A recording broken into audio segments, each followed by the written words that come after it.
Hey everyone, welcome back to the channel. Listen, if you've been following a terrain tutorial and suddenly realize that the sandbox tools are missing, don't worry. They aren't enabled by default. So, in this video, I'll show you how to turn them on in less than a minute. Once you're ready, let's get started.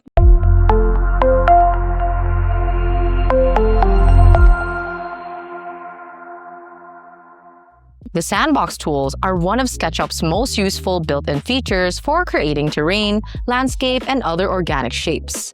The good news? You don't need to download anything extra. They're already included with SketchUp. You just need to enable them. So first, we need to go to the extension manager. This is where SketchUp manages all of its built-in installed extensions. If sandbox tools are disabled, this is where you'll turn them back on. Inside the manager, look for sandbox tools. If it's turned off, simply enable it.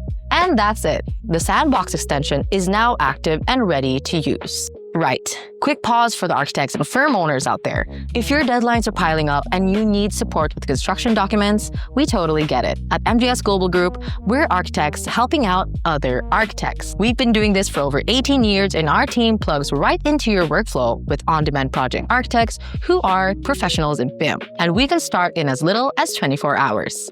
Learn more at mjsglobalgroup.com if you're interested. All right, back to the video.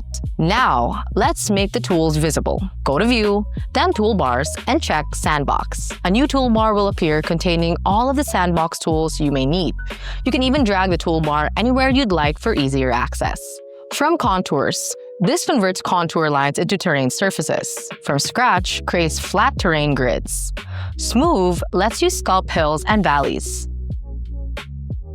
Stamp embeds objects into terrains, and Drape projects edges onto surfaces. Add Detail increases mesh resolution for more precise editing, and Flip Edge adjusts the direction of terrain faces for more smoother geometry. And that's it. Your sandbox tools are now enabled and ready for terrain modeling. If this tutorial helped you out, don't forget to hit the like, subscribe, and bell notification so you don't miss out every time you post a new video. And if you want to learn more about SketchUp, check out our playlist right over here. And if you want to learn more about Revit, check out our playlist right over here. Once again, thanks for watching, and we'll see you on the next one.